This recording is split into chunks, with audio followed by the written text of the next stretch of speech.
In 2022, I did something that most people would consider to be completely crazy. I started living alone on an off-grid property that I purchased in rural Costa Rica. In the beginning, I had a very basic cabin structure, which I myself helped to build alongside some friends and some workers that I hired. I didn't have much money to put into the building project, so I was doing everything as basic and rustic as possible. I had a plastic roof. All of the wood came from the land nearby and was not treated or painted. And for a long time, there wasn't even a floor. I just was in the grass and the dirt until eventually I also put in a floor with the help of some friends. My vision for this project was to purchase land because I wanted to plant my roots in Costa Rica. And I saw the value of having land over anything else. There was nothing material that I wanted in the world more than just simply a piece of land, a place where I wouldn't have to pay rent, a place where I could create, host my retreats, workshops, ceremonies, gatherings, hold space for other people, and a place that would eventually be for my family, for my future children. So I got started and I had no idea what I was doing. Every single moment was a learning curve. I had no building experience. I had not really done much research about off-grid living. And the only reason I was off-grid was because I couldn't afford to connect water and electricity. In the beginning, I was collecting water from the small river on the land. And eventually I got a gas-powered pump and a tank so I could pump water up the hill. At one point I did get a solar panel, but I had several inverters break, so I lived the majority of these last 3 years without electricity.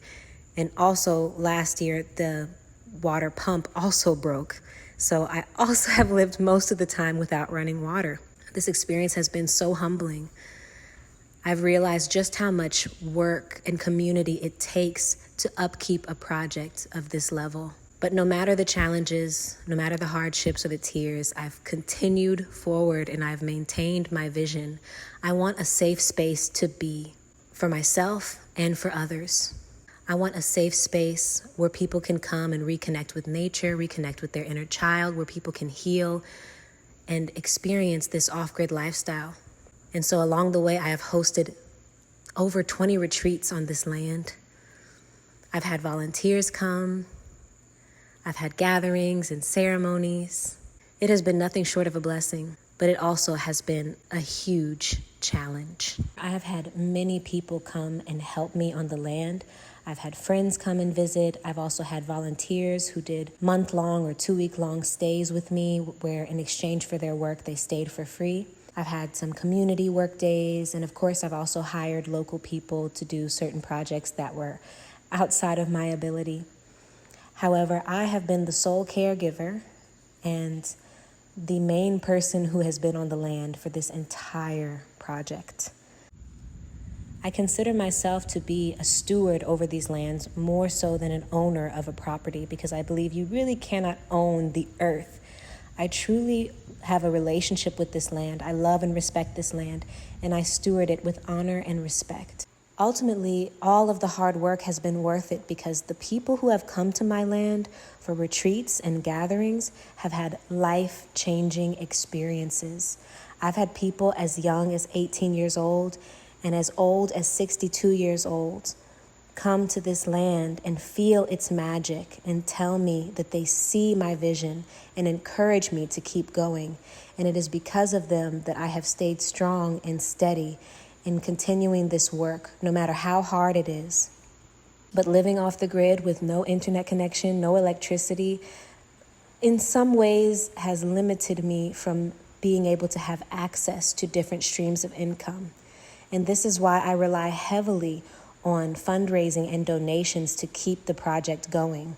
And so this is my call to action. For those of you who have come to this space and felt its magic and seen the value of it, or for those of you who've been watching online or from afar, or maybe this is your first time seeing me or hearing about me, but you believe in what I'm doing and you want to support, I'm currently working towards building again.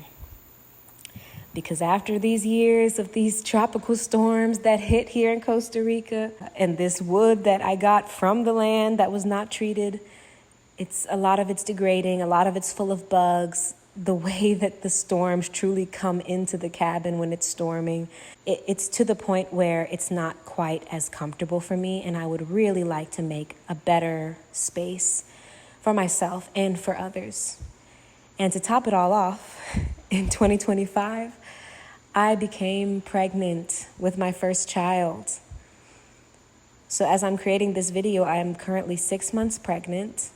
I continue to work the land, and now my focus is actually taking down this cabin that we put up so that I can build a real house that can be suitable to hold myself and my newborn child.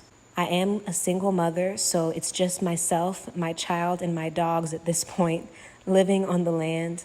I do plan to continue after birthing to host retreats, gatherings, ceremonies, but most of all, I'm blessed to now say that this land is serving one of the purposes I saw for it. It is my child's inheritance. And I would love for them to inherit something that is standing strong. And I've been roughing it, but it's time to live in comfort and in ease. And your support will help me to purchase the materials that I need to build this new home.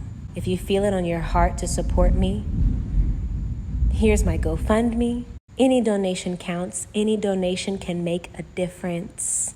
I thank you in advance. And like I say, I hope you find serenity.